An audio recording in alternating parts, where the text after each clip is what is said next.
easy now. Papa got beats, make it happen. Come down. Ooh, you make my high come down. Always tripping when you come around. I'ma have to cut you off, like right now. You see, I don't have to drive me. You can say that for your mama. Maybe you should smoke something. Try to mail hot out. It's never you good. The vibe was straight. Showed you a couple of things and they feelings changed. I treated you right. Everything was a gift from a time to your bag and the color on your lip. Gave you plenty of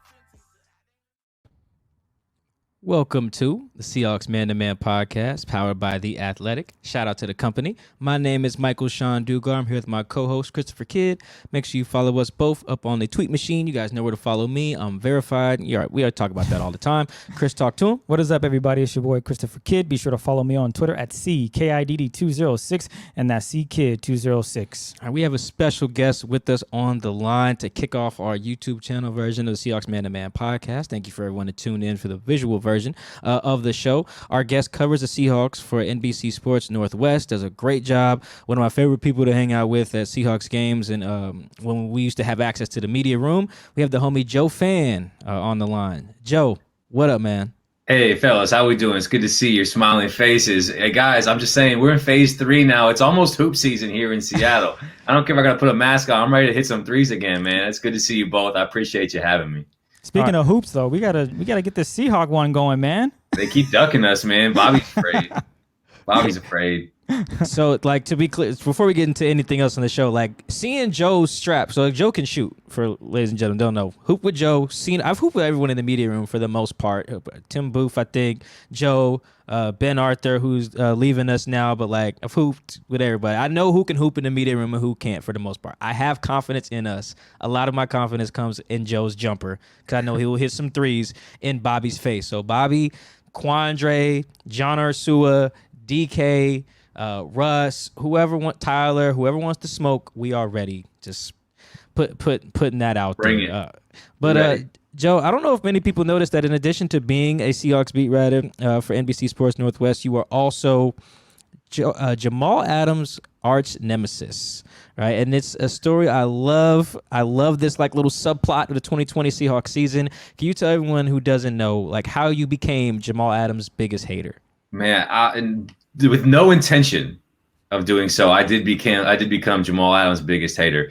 I'll try to tell his story as quickly as possible while adding the details of what makes it so kind of unique and outrageous. Started on a Friday before the Philadelphia game, and throughout the season, Jamal Adams, he had ups and downs in coverage, and there were moments against Julian Edelman in week 2, and then Stephon Diggs in Buffalo. I mean, there were just moments where you say, man, this guy doesn't look as comfortable in coverage as he was in years prior, and his PFF grade reflected that. It was like 30 points lower than what it had been the previous 2 seasons. And so my thought was just to ask him how he felt he'd been doing, and I anticipated getting the, I've had some plays I want back, but, I'm getting used to the scheme, getting settled here, feeling comfortable. Things are getting better every week, and the best is ahead. Just something stock like that.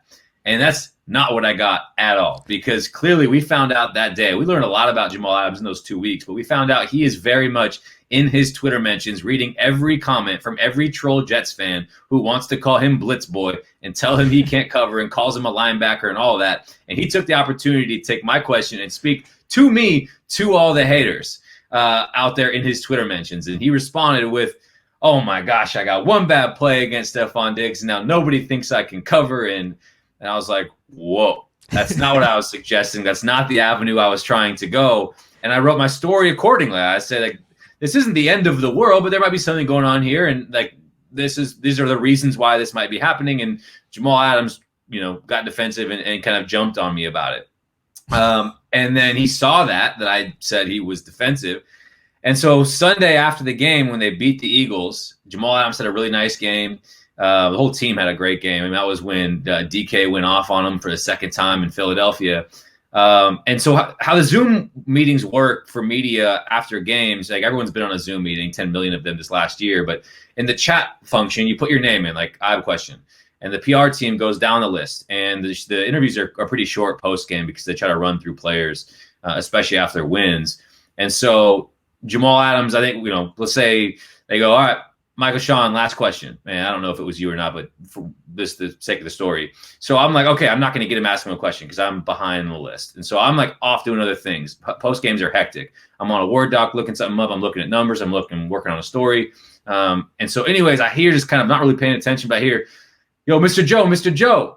And I'm thinking to myself, it's like kind of comes together slowly. And then like all of a sudden, you're like the light bulb goes off. You're like, oh God, he's talking to me. I am the only Joe on this call. And you're like, oh, here we go. He's like, well, you don't got a question for me? I was like, well, I didn't get to ask you a question. I was like, what's going on, man? What's the deal? Why are you so salty about this? He's like, oh, I don't get salty. Brother. I don't get salty, brother. I don't get salty. And I was like, bro, you are the saltiest. Like if there was like a dictionary, like urban dictionary for like what it means to be salty, it's just your image there. And so I asked him like whatever BS question. He's like, I want you. I'm talking to you. Like it was all in his bag. And so like, my God, my phone's blowing up. Everyone's like, why does Jamal Adams hate you? What did you do to Jamal Adams? All my haters came out on Twitter were like, take that, Joe, you suck. Jamal Adams owns you. And I was, so I was like, wow, that got out of hand quickly. And then the next week I took the opportunity to call him Mr. Jamal and asked him a question I don't think he appreciated because he'd just broken the sack record for a defensive back. He broke Adrian Wilson's record, got to 9.5. And he had said when someone asked him about it, he kind of made the comment of, everyone counted me out and look at me, here I am. And I'm like, bro, come on. Like nobody counted you out. Jets fans hate you. You just have to understand that you are a villain in New York because you were a first round pick and you were an all-pro and this up-and-coming face of the franchise and you asked for a trade. You are a villain there. You need to accept that. And with that comes trolls that are going to be relentless every step of the way. Comes with the territory. But that doesn't mean anyone of note counted you out. You were acquired for 2 first-round picks. There might be 10 to 15 players in the entire league, if that, who are worth 2 first-round picks that aren't quarterbacks. And so, like, spare me the, like, everyone counted you out, like, spiel. So we learned a lot about Jamal Adams, a guy who is very fired up and very into his Twitter mentions, uses it as fuel. And for a couple of weeks there, he used me and actually a couple other questions that other people asked to speak to his Twitter haters through the media. So that was pretty fascinating. And I'm fine with the Mr. Joe nickname. Let's be real. It could be much worse. I'm pretty sure Mike only calls me Mr. Joe now. So it's all good, and it makes for a good story. Yeah, no, I enjoy it so much, perhaps more than everyone else, because like I enjoy psychoanalyzing Jamal Adams with Joe. Like we just do that, and it's not that we hate Joe. I like Jamal. I'm sure Joe does too. Like watching him play for sure. But zero things against Jamal, right? Which is also what makes it so fun. Like for example, I found a tweet, and I showed it to Joe. It is Jamal Adams tweets something before the trade. He tweets, "I remember everyone drafted ahead of me." And Marshawn Lattimore, who's in Jamal's 2017 draft class, quote tweets it and says, "Bruh, it was 5 people," right? But it spoke to just like how like the chip on his shoulder has to be manufactured, and he needs that. Athletes will talk about like the media or they didn't believe. Well, now Joe is they.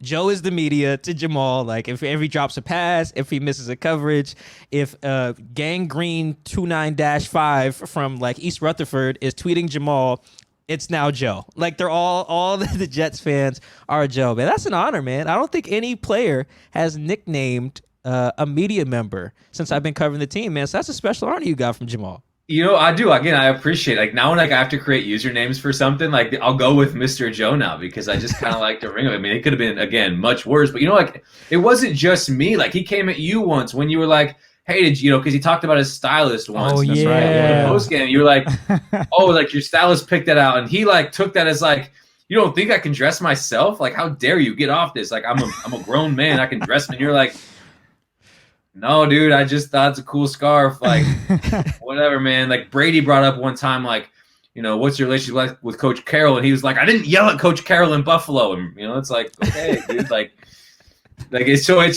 he has things that are, on his mind. And when there is an avenue to speak on him, he speaks to his Twitter haters and the people who want to get on him and criticize him for different things. And I took the brunt of it. And that's okay. I'm happy to wear that one.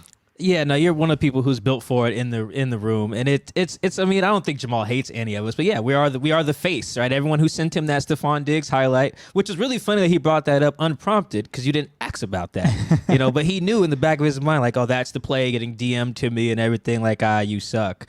So now he had to get defensive about that. To put a cap on the Jamal thing though, real quick, how do you think they should handle that? Going into the last year of his deal, he considers himself a weapon versus just a safety, which obviously means pay me weapon money, whatever that is. If you're the Seahawks, how do you go about dealing with that? Yeah, they're in a tough spot, but this is the spot they knew they were getting themselves into when they traded for him and didn't get a new deal in place at the time of the trade. I also have this random thought in my head, like the Blitz Boy nickname. Like to me, like, that's a fine nickname. Like, bro, you're Blitz Boy because you set a record for sacks for a safety, which is why you were worth 2 first-round picks, which is why you're going to get paid so much damn money. If you were just a safety and didn't rush the passer, you wouldn't be getting this money. Blitz Boy is kind of endearing, in my opinion. Anyways, outside of that tangent, yeah, the Seahawks are in a tough spot. And I do think, we know that Jamal Adams isn't going to play a snap on his fifth-year option. It's just not going to happen, especially after all the injuries he played through a year ago. He knows now how fleeting an NFL career can be, and he's not going to play for less than his market value for another season. And nor should he. I have no issue with that. I don't think fans should have an issue with that. Hell, this new TV deal is worth $10 billion annually, $300 million to each team every year. It's just ridiculous. So, like, Jamal Adams should get his, and the Seahawks are going to have to make the decision, do we give him his, or do we look to trade him? Regardless, this has the makings of a PR nightmare for Seattle because people are going to Jamal Adams will be justified looking for his money, and everyone's going to look to say, we told you so. We told you should have had a deal in place. This was the most obvious outcome that was coming. And now all of a sudden we have our star player holding out while you guys are playing hardball with a line in the sand of not wanting to pay him money. That's okay with Jadeveon Clowney because you gave up a 3rd-round pick, Jacob Martin, and Barkevious Mingo. That doesn't work for this when you gave up 2 first-round picks. Now the team only has 3 draft picks in this year's draft. So I do think they have to make a decision. I think they have to make it before the draft.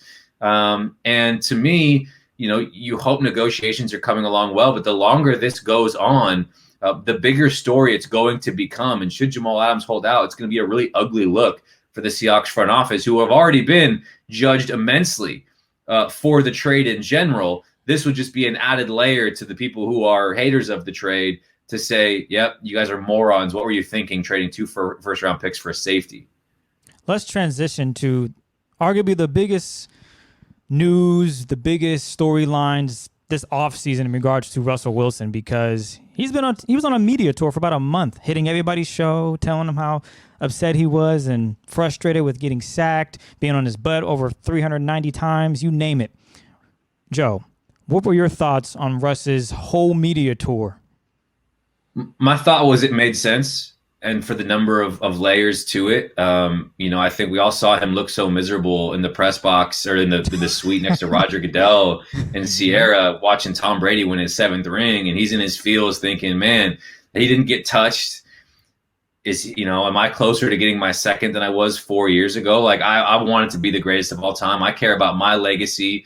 I talk about wanting to play till I'm 45, but like the GOAT conversation is pretty much like over. And like Russell Wilson would have to go on such an unprecedented run to get to that level where like, okay, like, is he going to be okay just like being a Hall of Famer, like ho hum?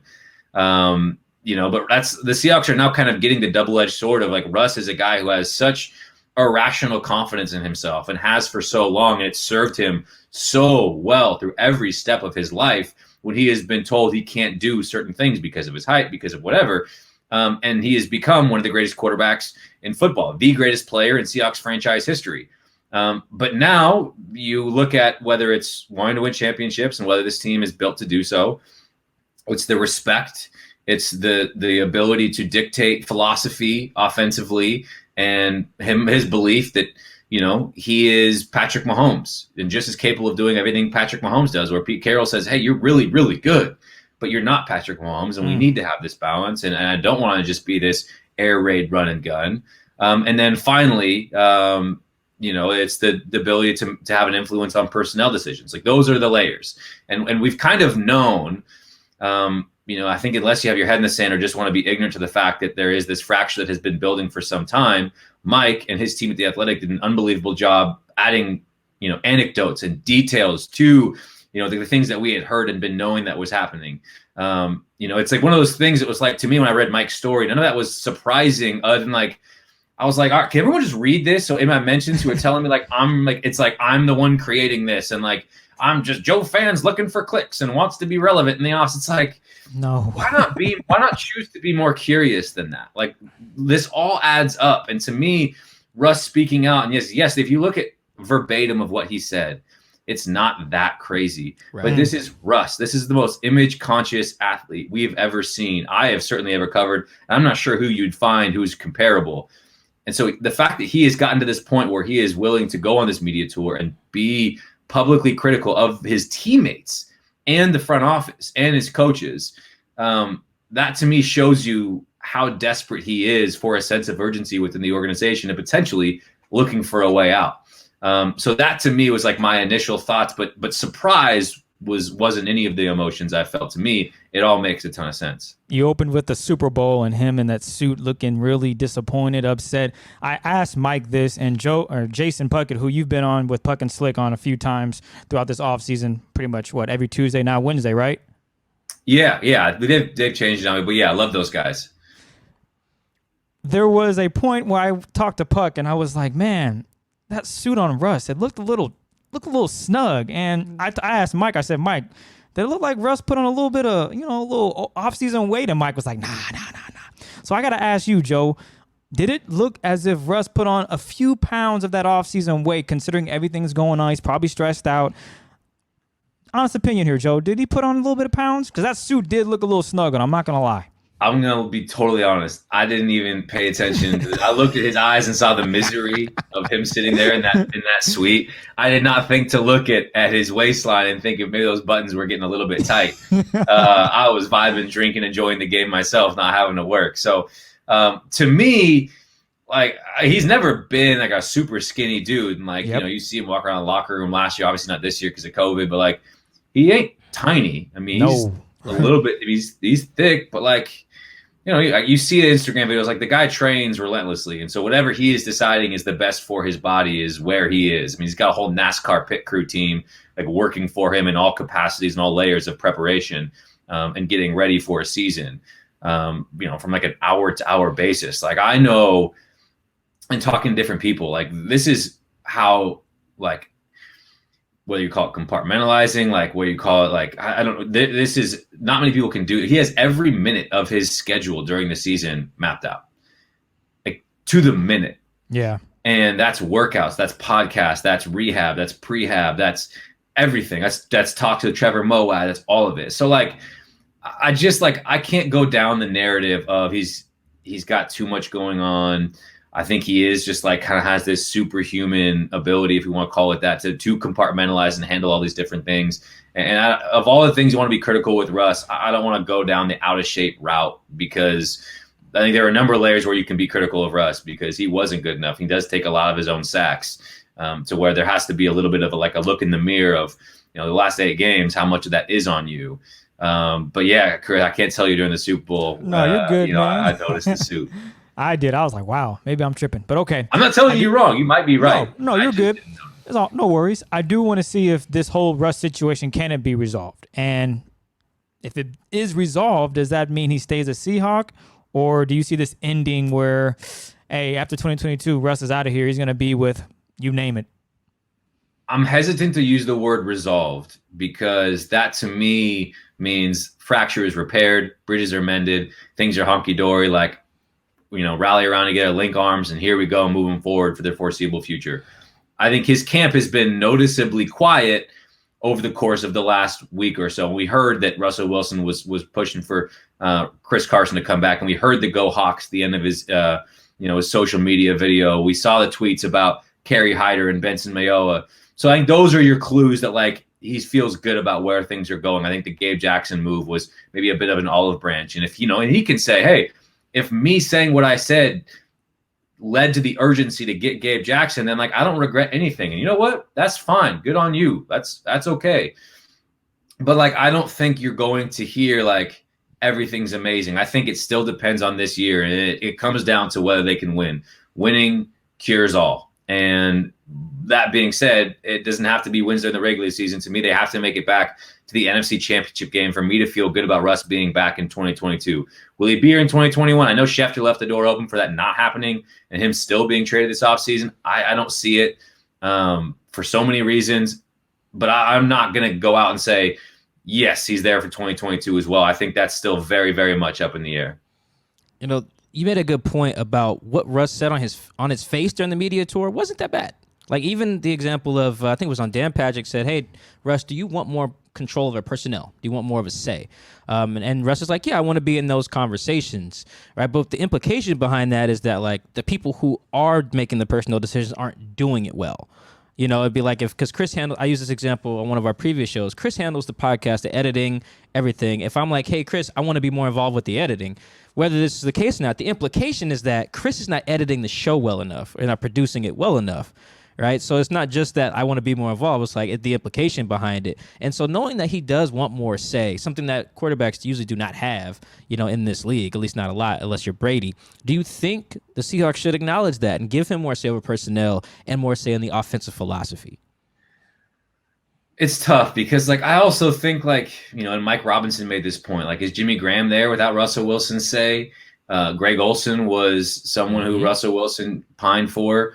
You know, we've heard the reports that they were pushing for Antonio Brown because of Russ. So, like, I get that he might want more, but I don't think the reality is that, like, he doesn't have a voice at all.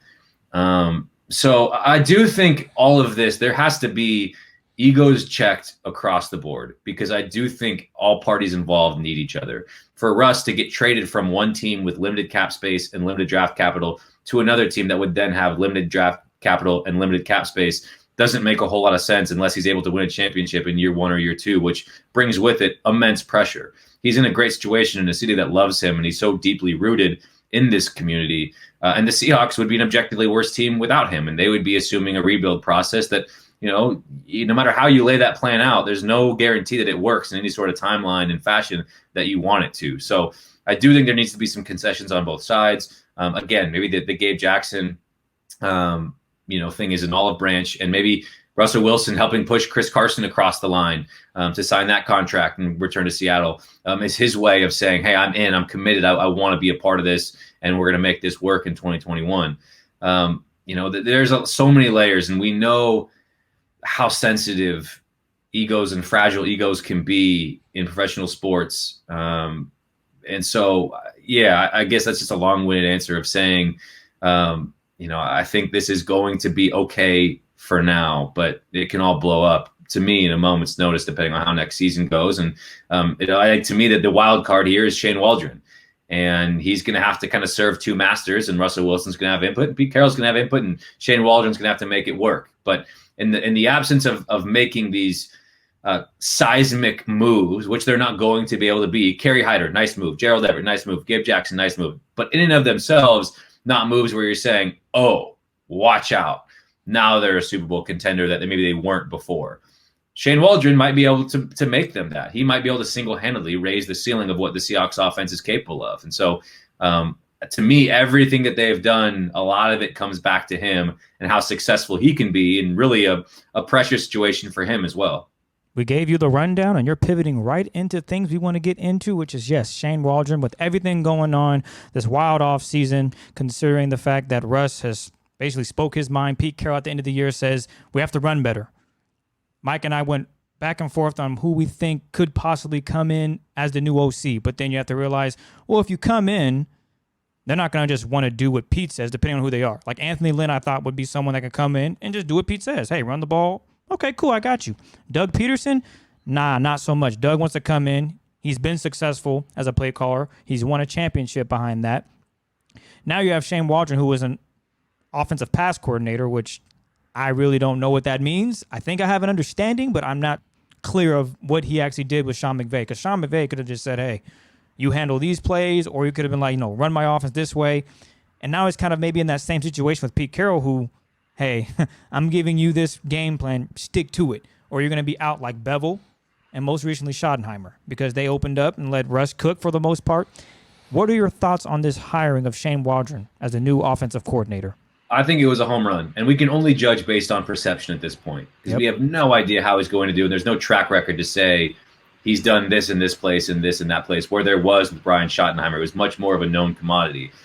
But I do think Shane Waldron, from his pedigree, I think that's what I judge the most, who he's learned under, who he's worked with. He's worked with Kyle Shanahan. He's worked and learned from Sean McVay. To me, it's less about what his exact involvement was. And from my understanding was he did have a role on game days, and he did have a significant role in terms of building the game plan. Most of game day and most of that, I mean, it's Sean McVay pulling the strings, and so you don't want to overstate Shane Waldron's role and influence there. But to me, every single person I have talked to in that organization and out, he was very highly regarded there, and they were bummed to lose him. And so this is a guy who's ready for his shot, and this is his shot. I mean, we all kind of go through that, in any career where you're looking for your first break to prove like I can do this. Well, he's got that now, and again, we can talk about the pressure all day long that the situation he's walked into. And I mean, there was probably a layer of it where he spent a couple of weeks in February thinking, oh God, like what did I get myself into here? And with all this Russell Wilson stuff coming out. So I think he was a fantastic hire. I think you hope that he's going to be on the cutting edge of different intricacies and innovations in terms of studying offense at every level of football. You hope that there's, a layer of aggression that, he can convince Pete Carroll to be more aggressive on fourth downs. And then I think, the final piece to it is the Seahawks were very good getting vertical in the first half of the season. And when that was taken away, they didn't have a big answer. So there wasn't a lot of horizontal movement. There wasn't a lot of guys in space. And so much of the Rams' success, especially in latter years, was that it was horizontal and not vertical. It was in an absence of a vertical game. They got guys moving side to side. They got their playmakers in space and were largely successful, even with a limited Jared Goff at quarterback. And so if you can bring that to it, if you can get Russell Wilson comfortable in a short and intermediate passing game to where he's getting some lay-ins, getting some, silver platter throws that you don't have to think a whole lot, because there was none of that at the end of the season. And whether that's Russ's fault, Shoddy's fault, a mixture of both, the confidence wasn't there. And so you hope that Shane Waldron can implement some of those where you're like, you don't take this play off. You know what, you see the read, boom, ball's out of your hand. Let that guy go do the work, go get 6 yards, move on to the next one. I think that will help Russ and the entire offense a ton to where it doesn't have to be this off-script magic on a play-to-play basis in order to move the ball, because it was just so laborious towards the end of the year. And I do think Shane Waldron can help alleviate that. Joe, what do you think it was like? And I'm sure we both have thought about this for Shane, whether it was when he read our story or got wind to some of the anecdotes in it, just that, because I'm sure he did his research right before, vetted Pete and whatever in the system. But we're both probably pretty confident he didn't come in knowing everything. So what he was like that. What do you think it was like for him that day? And was like, yo, huh? Russ did what? Pete did what? Oh, like how do you think the conversations with Russ and Pete and everybody after he kind of really understood what he was going through here? And you can guarantee people were texting him like, yo, what's the deal with your quarterback? What's going on here? I'm sure he was nervous to a degree. I'm guessing Pete Carroll, in his ultimate and supreme optimism said, don't worry about it. Russ is going to be here. It's all good. Maybe he blamed you, Mike, and blamed the media. But to me, like, you want to be put in as good a position as possible to be successful, especially when it's your first opportunity. And it's no different than a quarterback being drafted in the top 10, but going to a team, look at Sam Darnold, Josh Rosen, those type of guys. Are they bad players, or did the system and the organization fail them? And it could be a mixture of both. I don't mean to absolve those guys from everything, but there are layers to it like that. And, Shane Waldron, if you come in and Russell Wilson's gone, and they trade everybody, they don't invest in the offensive line, they go into this rebuild mode. Offense isn't great. He gets fired after 2 seasons. And that's his only experience as an offensive coordinator. And he says, man, I was doomed before it started. I was set up to fail. And so I'm sure those thoughts crossed his mind. And hopefully now that they're a week into free agency and have made some significant moves and Russ seems back on board for this year, he's feeling a bit more settled and knowing that he is walking into a situation, again, while pressure, you still have Russ, DK, Tyler Lockett, an improved offensive line, Gerald Everett, a familiar face for you. And so you look at it and say, all right, this is what I signed up for. We're going to be all right. Damn, I didn't even think about that, Joe. I probably did catch a stray in that meeting. Me, Jenks, Mike Sando. I probably did catch one where they was like, "Yeah, you know what? Who do you think threw us under the bus the most there? Was you think it was Pete, John, Matt Thomas? Someone really was like, yo, it's the media. It was like, hey, yo, this Duger kid. Guarantee they got my name wrong too. Like it was probably this Duger kid. You would think they get it right. Nah. Everyone gets it. Everyone gets it wrong. You're right, Joe. I probably did catch it straight there. It's cool though. It's cool. They gotta respect it at least. I want to get into one of their moves this year, and I was the pessimist on the show when we talked about the re-signing of Chris Carson.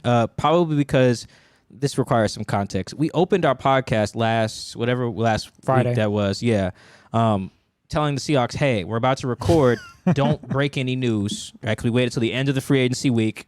You know, hey, respect our show. You know, just open-ended. And 30 minutes in, Tom Pelissero breaks the Chris Carson thing, and it's like, well, screw you guys. Like, you don't love us. That's fine. So I had somewhat of a pessimistic reaction, mostly because I viewed the Chris Carson signing and the urgency with which Pete, operated to get it done was like a reinforcement of we're going to do Pete ball. We're going to run it. We're going to run. Basically, screw this cooking thing. I think I've stepped back a little bit off that, but I was really pissed because, man, I just hate recording and then something happens. But where are you at on the Chris Carson deal, both in the terms of the deal, 2 years, 14.6, and just what that means for Chris, the offense, and maybe even the other running backs like Rashad Penny? Yeah, I'm happy he got paid. I think the creativity in which they got the deal done, whereas cap hit's only $2.5 million in 2021, is huge. I think Chris Carson's a really good player, and I think this year they need to get back to at least finding a middle ground to where his workload is maybe between 2019 and 2020. They just didn't use him enough in 2020. I get wanting to keep him healthy, but he is your guy, and the offense is better when he's on the field. And now that you've paid him and he's gotten his money, hopefully you'll feel more comfortable doing so. I am all on board. The running backs are replaceable train. Even one as good as Chris Carson. Even look at Derrick Henry and what his WAR is relative to like Ryan Tannehill. It's like when it comes down to it, running backs, there's a lot of them. They're largely replaceable. And if you look at their overall impact, they're more irrelevant than not. That said, I love Chris, and I think he's really good. I think he is one of the better backs in football. I think he's a very competent pass catcher, and I think we see what he does running the football when he gets going. And I'd like to see him work with Shane Waldron behind a revamped offensive line a bit and see if he can continue to be a stud. If you're going to be mad at the Chris Carson deal, miss Chris with that and be upset with the organization for taking Rashad Penny in the first round. That, to me, is, again, another indictment of just an absolutely failed draft pick where it was too cute to begin with. It never made sense, and it has flopped tremendously outside of 2 games. It was like the Philly game and what was it, the Vikings game after that.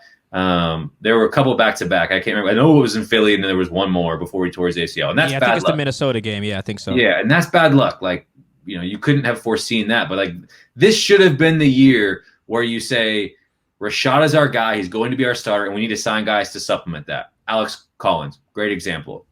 But, like, you are now saying that, like, Carson's your dude. And, how much Rashad mixes in, whatever. I mean, it was just an awful, awful pick. And there have been so many of them to where, and I've written about this a ton this offseason already, where that's why the Seahawks are in this situation where they're having to make desperation trades to get Jamal Adams because they don't have enough blue chip talent on the defense, and making midseason trades for Carlos Dunlap and Quandre Diggs. And now they only have 3 draft picks and limited cap space. Like, that is all a result of drafting horrifically, and not just due to like I don't even put LJ Collier in that mix because like LJ Collier at the very least is going to be a good player.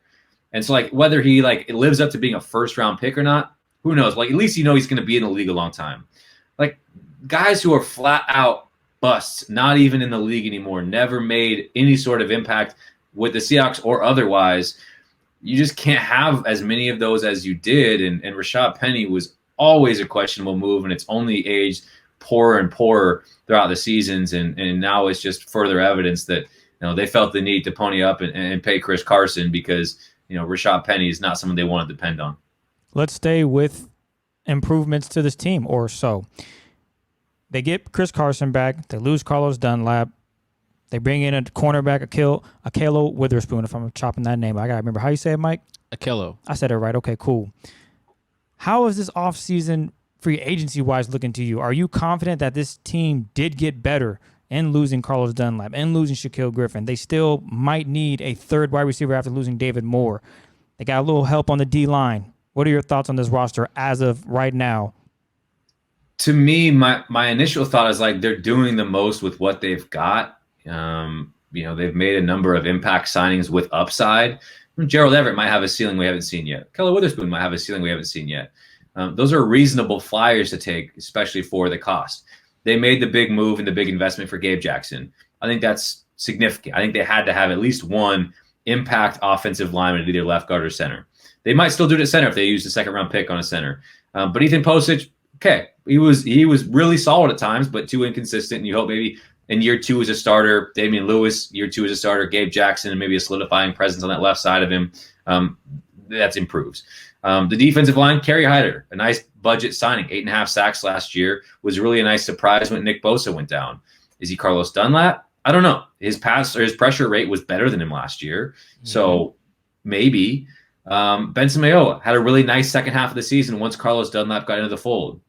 So you look at all these moves, and I like them. I think what it comes back to is like, are they better than they were last year? And without Shaquill Griffin, without potentially KJ Wright, we don't know what's happening there. This is a team that got smoked at home embarrassingly by a division rival in the playoffs. So like, how much better are they? And it's really going to be all marginal. And so again, this is a story I wrote a couple of weeks ago, like 7 players that they're, really banking on that to me will make or break the immediate future. It's guys like Jordan Brooks. It's guys like Darrell Taylor and Kobe Parkinson and Alton Robinson and Damian Lewis and young guys and LJ Collier. And can those guys make significant leaps? Because if you can't develop the talent that's already on the roster, you're not going to have enough ammo this offseason to bring in enough game changers to significantly change your ceiling. And it's also why, to me, it comes back to Shane Waldron of, okay, these are the pieces. And like on paper, is this team that much better than it was last year? The 12-4 bouncing the first round team.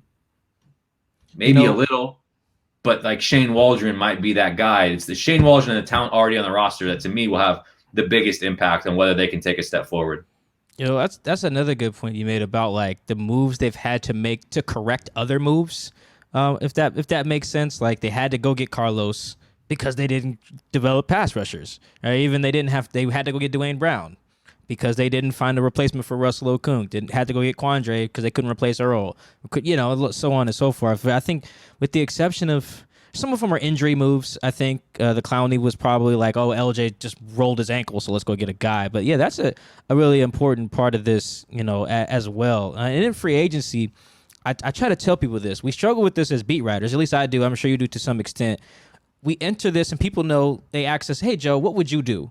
If you were the Seahawks. And it's just like, well, smart football analyst in me says, I go get this high price guy, go get Tooney, I get this. And then you got to realize like, nah, man, I could write all day that the Seahawks should go get Carl Lawson, and then they'll sign Kerry Hyder, right? Yeah. So, like, let's go with a wish list here. It's February 20 whatever, and Joe, I make you the president of football operations for the Seattle Seahawks. Congratulations. How do you go about free agency? So I think this is before they do everyone. This is before cutting Dunlap as well. So I give you the keys to the VMAC. How do you fix the Seahawks? Yeah, to me, and I understand cutting Dunlap. I think Jaron Reed's another name to watch if they need to save some money. To me, and we saw this on the offensive line last year. We saw it on the defensive line last year. At some point, you just got to go get a dude. Like, yep. I'm all for competition and like signing 60 offensive linemen and saying a couple of them will be good because cream rise to the top and competition Mondays and competition Tuesdays and competition every days and competition. And like, it brings out the best in everybody. Like, all right, well, like you wasted money on BJ Finney. You wasted money on other guys. Like all that money could have been spent on a Joe Tooney. And you look at even what the cap hits were for Joe Tooney and Corey Linsley, like especially in like 2021, like they could have made that happen. Mm-hmm. The defensive line was the same thing. Like they went of this like pass rush by committee. Like, well, at some point you just need a dude, and Carlos Dunlap was that, and he made everybody better. And you saw Jaron Reed, Poona Ford, Alton Robinson, and Benson Mayowa improve once he got there. Like, so like I just don't get this sum of the parts, and like I feel like that's where they're trending with a huge gamble on Darrell Taylor for next season. And we already saw the first 8 games of 2020, it didn't work. Like, it's not that like it was like an okay pass rush and then got really good. It was horrific. I mean, they had 12 sacks through 8 games. They were on pace to have less sacks in 2020 than they did in 2019. And then everything changed once you got Carlos Dunlap. So to me, you couldn't have had a more obvious example of like what happens when you just get really good players. And I understand that they cost money and they're expensive and whatever. When you nickel and dime the salary cap, that stuff adds up too. And so if it were up to me, I would have gotten either a Joe Thuney or a Corey Linsley. I would cut Carlos Dunlap, but I'd be working hard to get him back. That being said, I can't argue with what they've done. Here's my other thought that I've been having. And again, Mike, we always talk about, like, you and I text a bunch. We talk about being curious and thinking about what things mean. If I had a conversation with someone in the building and they said, the reason why we didn't go after Joe Thuney or Corey Linsley is because that's a significant investment term-wise, lengthwise, whereas like Gabe Jackson's a 2-year deal, essentially, to where just because you make the moves Russell Wilson wants you to make doesn't guarantee his happiness and his longevity as the quarterback of the Seattle Seahawks. And to me, it doesn't make sense to have record-breaking offensive line deals if you are still potentially a year away from going into a rebuild, reload mode. To me, if Russell Wilson next year, let's say get bounced in the wild card round, and Russell Wilson, you know what? It's time to go. It's time to do this. And they trade him. I also think that's why they potentially haven't restructured him yet, because you're kicking the dead cap down the road. To me, when that moment happens, you want your roster to be as much of a clean slate as possible. And so it doesn't make sense. Gabe Jackson for 2 years makes a bunch more sense than Joe Thuney or Corey Linsley for 5. I don't know if this is the case. Again, this is just me hypothesizing. I try to be as curious as possible and think through all these things. But like that logic to me makes sense when you don't know for sure that Russ will be your quarterback in 2022 and beyond, or potentially sign another extension. Joe, no one's going to get why I'm asking this question, so we may have to explain it for some people here. But why do Seahawk fans hate Shaquill Griffin? Bro. I don't get it. I don't ever since the season ended, even last year, like Shaq gives up one play and it's like, this bum, get him off the field. He gets burned every play. It's like all of a sudden, he's like a super cool dude. He's as candid as anyone in the Seahawks locker room to where he actually gives you good material to work with as a reporter. But as a fan, I think you would appreciate that. You get smoked by somebody, and someone's willing to say, I wasn't up for it. We took him yeah, it stings. It hurts to hear, but it's better than we had a good game plan, just didn't execute. It's no shit. I don't know if I can say that. No, duh. You're good. So I always appreciated Shaq for being so candid. Dude embraced the community. Dude embraced the team. He was all smiles all the time. I just don't. He was their best draft pick, arguably, until DK Metcalf for a 3-year period. In that span, that 2017 draft, they had 6 picks in the first 3 rounds, and Shaq Griffin was a home run, and everything else was pretty terrible. Ethan Postage still kind of unknown. I don't understand why he wasn't celebrated more. Was he? And to me, it's people were so spoiled by Sherm as literally one of the greatest corners of all time. Those are brutal shoes to walk into. And I think he had an unfair bar to try to reach. And that's not to say he was perfect. That's not to say he was an all-pro corner, but you could do so much worse than Shaquill Griffin. And the Seahawks might find, God, I didn't like Shaquill Griffin. I don't know. Look at the tape of Ahkello Witherspoon. They're in love. His PFF grade was great in 2020. Okay. He also was benched 4 or 5 different times, especially and most notably during their Super Bowl run, where he spent that game against Patrick Mahomes on the bench. He was in Kyle Shanahan's doghouse constantly. And that's not me hating on Ahkello Witherspoon. It's a lot to like about him. But this grass is greener, yeah, we got Ahkello, and he's going to be better than Shaq anyway. Wow. It's wild to me. And so I know a lot of fans are going to be like, Joe, I love him. Like, don't talk to me like that. Like, okay, it doesn't include you, but like Mike, you and I know, and Chris, you see it on Twitter. Like, there was very much like a good riddance, don't let the door hit you on the way out kind of mentality. And I was like, I don't get this. And like, that feels weird to me. And it kind of always goes like, it's kind of similar to where, like, when a player wants money and he's like the greedy guy, as opposed to like saying like the team should just pay him. Like, people are fans of the team more than they're fans of players. They will be fans of the Seahawks more than they will be fans of Shaquill Griffin in Jacksonville. So like, I get that, but it becomes so tribalist, and it reveals an ugly side of fandom that is really a bummer. Yeah, and my fear too, and this is probably because we do the writing and the question asking, is I don't want players to get scared off from their candor. Because you're right, Shaq really gave it up, man, for better or worse. Like, if he played well, it's like, yep, I played well. It's great. And if he played poorly, it's like, I played poorly. We didn't do this as a team. Like, accountability was his thing. And that, Jay been in the locker room. Everybody ain't with that. We getting the cliches like, oh yeah, no, we just didn't execute. Man, what that mean, man? Like, what does we didn't execute mean? Well, Shaq would be someone like, yo, I messed up here, or we blew this coverage here, But if fans take that, run with that, and just like vilify the guy, then you get guys then we're just getting cliches for our sound bites and stuff, and it doesn't let the player in, or doesn't allow the player to like be himself and let us in. I'm afraid of that, because you're right. There's really no reason for all of this like good riddance on Shaq, especially since like he was like the good cop after the Packers game when Trey Flowers was the bad cop, and then like a year later, it's like DJ Reed is now good cop, and then now, like you said, Witherspoon's good cop, and now like Shaq is the Joker. It's a very strange dynamic to have seen unfold, especially online. Like I don't know how you've been dealing with the fans, but I've had to just like quit arguing with them about it. I have too, man. It's just like I try to say it on my mentions sometimes. I'm glad you've seen it too, because I thought I was crazy. Am I just like getting this perception, like, and it's just me?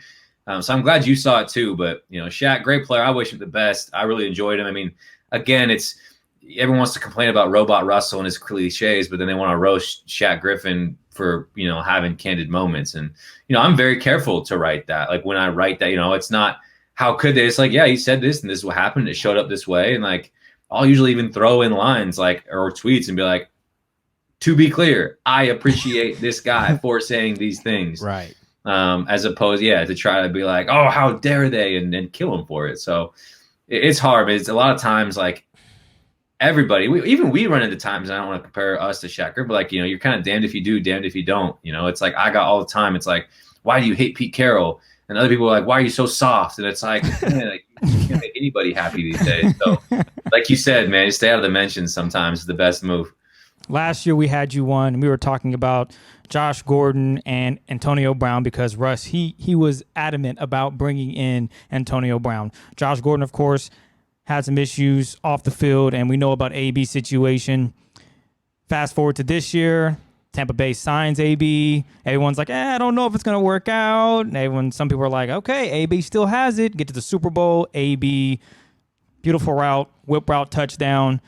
Russ is up there probably fuming. His ears are smoke flying out. He's hot.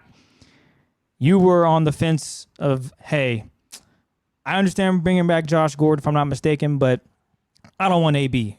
Some of the stuff he's done is just heinous.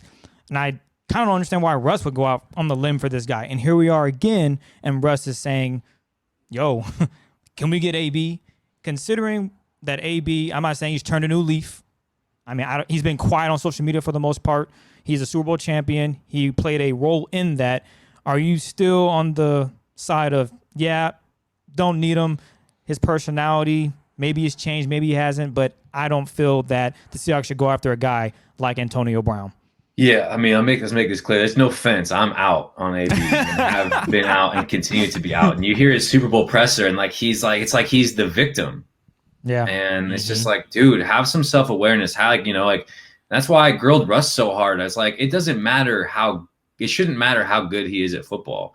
And like, that was what Russ kept turning to, and it's like, yeah, obviously that's what matters to you. So just say that. I guess that's my thing about, it's like, people wanted to kill me for that too. You wouldn't say Tom Brady. It's like, I would if I covered the Bucks, I would ask Tom Brady those questions. But like we kind of know Tom Brady's moral compass points to his next Super Bowl. He got So 7. like that makes sense. And so like if Russ is like admitting that like there's part of that, and I'm like, you know what, I get it. I would respect him more for it, for being like, it ain't my problem, it ain't my business. If he's able to play, I want him playing for us, and his legal troubles are part of me. But like if you're gonna vouch for him and say he's changed, whatever, like okay, stand by him. Like that's my thing with this whole Russ thing. And like I'm all for innocent until proven guilty. There's still a bunch of stuff out there. I get that too, but like as an organization, I don't know, like that's in terms of like going to jail and being a free man. But like as an independent company, why would you want to associate with that person? And it goes back to something we all know is every single human being has a value added and a baggage meter. And the second that your value gets above your baggage, you're gone. Doesn't matter what, and that whatever the baggage, whatever the value is. But when you're really good at football, you can get away with stuff. And we see it all the time. You think Tyreek Hill would be in the league if he wasn't Tyreek Hill? Mm-hmm. Absolutely not, because he's an easy example to make and like you move on. Ray Rice at the end of his career. Ray Rice was a rookie.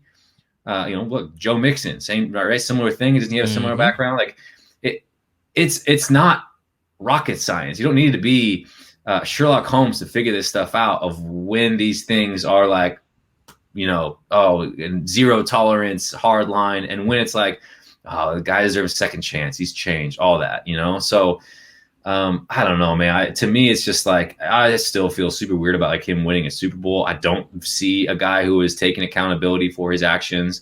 I'm very curious to see how the ongoing civil suits against him turn out. And again, it comes like I know exactly why Russ wants him, but like just like spare me to like, Jesus forgives, believe in second chances. Like he does, but like that's such an easy way to like give everyone a cop out for everything. Like, yeah. So I don't know, man. I could go on like for days. I know we talked about that was great. That was great, Joe. Thank you. You're good. It's just like it frustrates me. Like people want to bring religion into it, and it's like, come on, like because you can't argue with that. Jesus forgives. It's like you can't argue with that, but like. There is gotta be a line where like people do bad things and there are consequences. And like I'm not saying the guy should be in jail without being convicted, but like if it was me, like if I had those things again, nobody would touch me. Cause I'm like a whatever reporter like is like, oh yeah, he's good, but like we're not gonna deal with that press. So like again, it ain't consistent across the board. And so like I don't know. Anyways, I'm curious to see what happens with Deshaun Watson because that is an insane like story that is developing and ain't going anywhere. But I just don't want anyone to have blinders about like why some of these guys get second chances and other guys don't. Yeah, that was your big point with Josh Gordon. You're like, why is Josh Gordon? I mean, he just smoked a little weed, which is bad. Absolutely, we get it. The league has rules, but we're talking weed and what AB did. Yeah. Joe, I think you need more credit, man. I don't think. I would be curious to hear from, and not literally because I don't want to argue with strangers too much on this. The people who don't think like I understand thinking our media contingent is like soft on the coaches and players and the questions we ask and stuff like that. I don't know how the hell you get roped into that. Like I don't get how you and even to some extent Greg get roped into the people who are softballing you asked these tough questions. Yeah, man. No, I was like, damn, Joe, you asked Pete that. I feel you. Okay, let's go. Because like it's what I'd want to put the people who say that about Joe in a room with like the coaches who get grilled. And they were like, coaches are probably like, nah, man. That Mr. Joe up there in the corner, in the bottom right, nah, man. He be asking me all kind of stuff I don't want to answer, man. Like, so this is not a question, but nah, man, you should get some love there because when it comes to the tough questions that need to be asked and the grilling of the people that need to be grilled, and like that's kind of your bag. I don't know if you did that on purpose, but that's kind of your lane now is tough question guy. Yeah, and I think I appreciate you saying that, and. I feel like I have kind of gained that reputation. I don't like go out of my way to like, I think when fans get emotional and they're like, Mike, Joe, grill them on this and that. Like they're just emotional and they would just feel better if you were a dick for the sake of being a dick. Well, it's like, have to be tactful about it. And like, I definitely pick and choose my spots. I don't approach the job of like being like, I'm going to be the contrarian. I'm going to be the narcissist, not the narcissist, the pessimist, the guy who just like wants to just hammer. Like I write glowingly positive things all the time because the team is largely really successful and really good. But like, I also know that when someone says something that doesn't make sense, I'm going to ask because and say like, hey, that doesn't make any sense for whatever reason. And so I think I definitely, I don't want to approach it. I don't want to be afraid to ask any question. And I think every question I ask, I will stand behind as fair. Even people who want to tell me, like, there's people who say I'm too hard on Pete. And like, why do you hate Pete Carroll? I don't hate Pete Carroll. Pete Carroll's a good dude. He's a great coach. He's going to be in the Hall of Fame. Like, I like Pete Carroll. None of this is personal. But like, a lot of times he says stuff that like makes zero sense. And like, I want to say like, hey, this makes no sense. Can we get some clarity on this? So, he gave, there were times where he gave me sassy answers on questions I thought were easy. I remember the Washington game particularly, where I was like, is it concerning that you didn't score the last 28 minutes of the game, or like you just tip your cap to a good defense? Like, I don't know how you go there. I'll let you do that. I was like, again, it was kind of like the Jamal thing where I was expecting, like, like you tip your cap, like there's areas we need to improve and execute better, especially down the stretch, but just really happy to get the win. Cool. You know what I mean? Like those, like you a lot of times you ask questions that you like you have to ask, but you know what the answer is going to be. Right. It's like that kind of surprised me, but I don't know. So I guess long-winded way of saying I appreciate you saying that. I don't think of myself or try to go out of my way to be tough, but I'm not afraid of being tough when I feel like the situation warrants it. And I think that's important. And I think, just for me, like I don't want to ever feel like I am serving anybody. Like I'm not like I'm just a Russ guy, so I'm gonna like I want to. Everybody can get it. Like praise, good, bad. Otherwise, like I want to be. Whether you agree with me or disagree with me, and people let me know when they're on both sides, and I appreciate that. I mean, truly, I don't say anything and think like my word is gospel. Like I just express and articulate my opinions of things that I feel to hopefully make other people curious and be like, oh, I hadn't thought of that. But like I don't agree, but I see what he's thinking there, and they can be curious as well. Because I think that's such an important part of being a reporter, but also being a fan. But like, I hope my goal is to always be fair and to never feel like there's an agenda behind it, because there truly isn't, at least not intentionally. And if it ever comes across that way, that's on me, and we can always be better. But I pursue things and ask questions that I think are warranted. And I never, ever want to be the guy who's like, I'm just going to be a jerk just to ruffle feathers for the sake of it. I think my favorite, you mentioned the Washington game. I think my favorite is the road Rams game, I think it was, or like Pete punted or something. The conservatism was there, and I think Joe. Yeah, it was like a 4th and inches to open. Yeah, you asked me, you're like, it was a one-score game, and then they gave up an 80-yard touchdown drive right after. Yeah. And then Pete had like justified the decision with like I forget. Wow. And then Joe made the points like, well, Pete, they did go down and score, right? Like, oh, yeah, that's right. He punted because he was like, if we didn't get the 4th, it's like a turnover. Then they get the ball and they can just go score. And then I think Joe was like, well, they did go score. So what are you talking about? And it was just this funny exchange there where it's just like, yeah, no, that's what we need, because coaches do need to be challenged, and it's not about, like you said, just being a dick, just because. But especially with Pete, he makes the 4th down questioning so easy, because everyone's like, go for it, and Pete's like, nah, it could be 4th and 2 inches. And here's my thing with Pete is Pete, when he goes through and explains those, he always uses the negative. Well, like if it didn't work, they've got a 30-yard field or a 40-yard. And it's like, but what if you did? What does that do for you? Like, what is the upside of that? And so, yeah, I think follow-ups are important. I think it's really important to like not just like take what you're given. And I think Pete a lot of times expects us to take what we're given. Mm-hmm. And I would hope Pete like even respects, like, I don't really like dealing with his questions, but like, I respect him going there and like pushing me on different things. I don't know. Like I said, I mean, I try not to be like the get off my lawn, like reporter. Like I think I'm a pretty positive dude overall, but I don't know. It's part of the job. And like, I also think, I guess that you're never going to please everybody. So like you write things you believe in, you chase stories you're interested in, you talk about and ask questions of things you're curious about. And like, people will either like you or they won't, and that's okay. Like, you're not for everybody in any part of life, but certainly this job where everything we do is so public and everyone's got an opinion on not just what the team is doing, but what you're doing about it.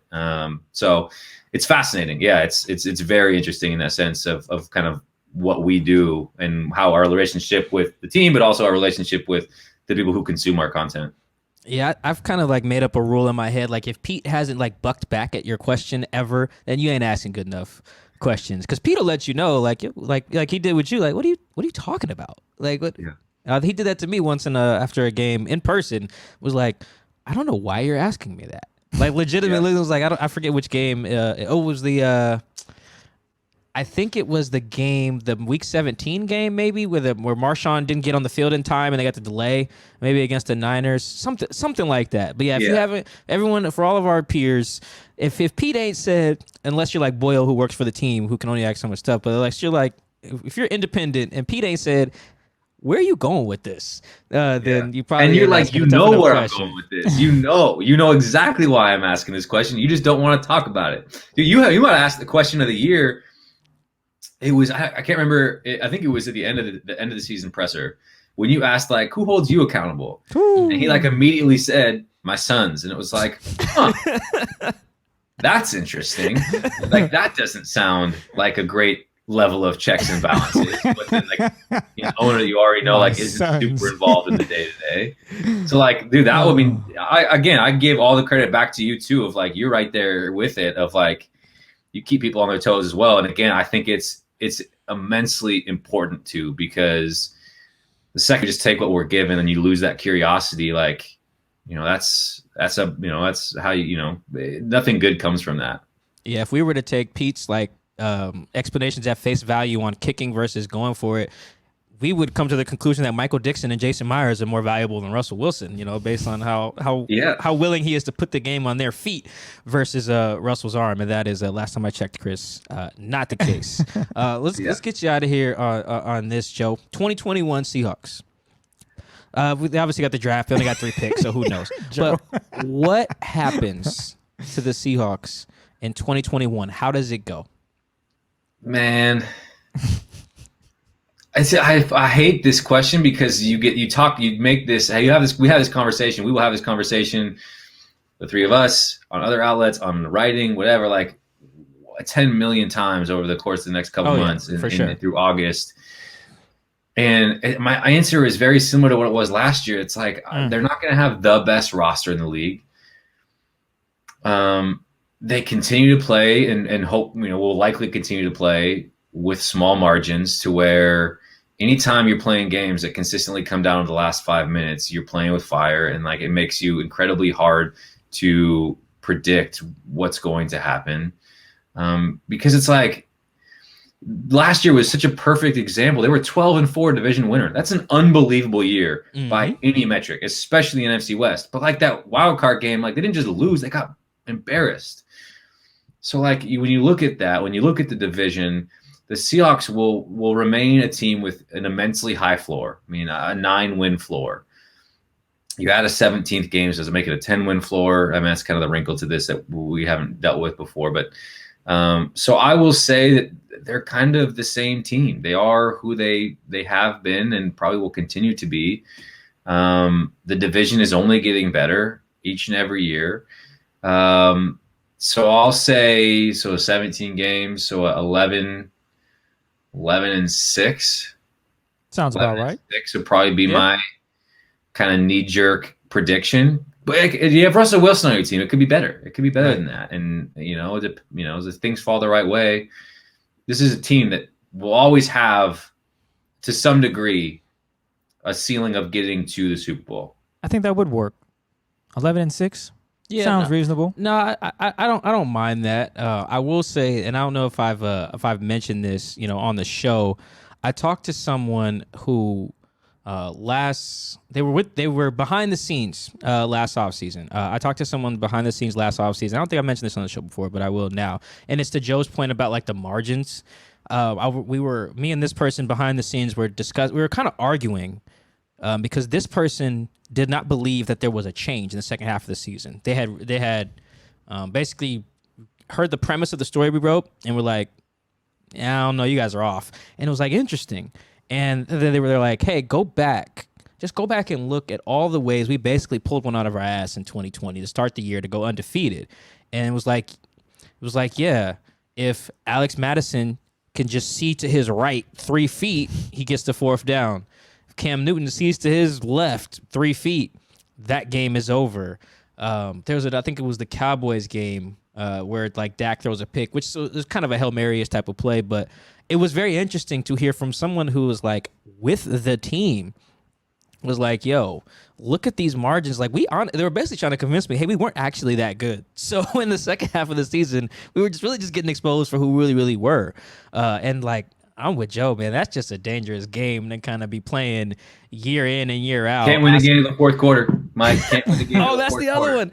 That's the other one, Pete. I bet you Pete's tired of dealing with us on that. Like, he probably really legit wonders, why do they, like, I don't get the joke. I think did you try to make the joke to him? He just didn't get it. It was after the Jets game, and I was like, man, you can't have some fun after that. People got mad at me for that too. I was like, they just beat the brakes off the Jets, and like, I can't have some fun, like, and like whether he got it, didn't get, clearly he didn't get it, but like, I was hoping there's gonna be a little bit of self-awareness, and Pete would be like, fourth quarter, baby, won the game in the fourth quarter, and I would have loved it. But like, I was like, what do we say? They just smoked the Jets. Like, everyone has already asked these questions. Like, I want to have some fun with it. And some people had a great time with it and thought it was really funny. The whole press box was laughing, and people were like, that was out of touch. That was bad taste. You're evil. It's like, oh God, you guys take this too seriously, man. But yeah. You had to laugh a little. Man, thank you guys for tuning in to our first video YouTube channel episode, Seahawks Man to Man podcast. Thank you so much to our guest, Joe Fann, a.k.a. Mr. Joe, a.k.a. Oh, man, we need to. Joe. Next time we got to get that clip in there with Jamal Adams, man. Actually, we should have Jamal just pop up with a little box in the corner. I'm asking like, you. I'm asking you. Oh, man. Our next guest now has to be Jamal, man. We just got to, give him a... Get us lined up. up, We yes. got to do it, man. But thank you so much, Joe. Anything you want to plug that you got going on NBC Sports? No, man, I just all appreciation to you guys having me on. I love talking ball with you guys. I love talking ball anytime, but I feel like these conversations are always a whole lot of fun. So, you guys know how much respect I have for you. So honored to be invited to be a part of the show. Appreciate everyone watching, checking it out, and it should be a fun off season ahead. And like I said, man, it's going to be a pretty wild 12 months here for Seattle. All right, thank you guys for tuning in to Seahawks Man to Man podcast. Again, powered by The Athletic. Shout out to the company. You guys can follow Joe Fann on Twitter. Joe, where's it? Joe_Fann with 2 N's? Joe_Fann with 2 N's. And then I will plug the podcast, Talking Seahawks Podcast. There we go, man. Get your plug on. Do once a week. So check that out. If you're looking for more Seahawks content, start with Man to Man. Check out the Talking Seahawks podcast as well. And, again, I'm looking forward to all the conversation stuff this next couple of months. All right, you guys. Thank you. On that note, we're out.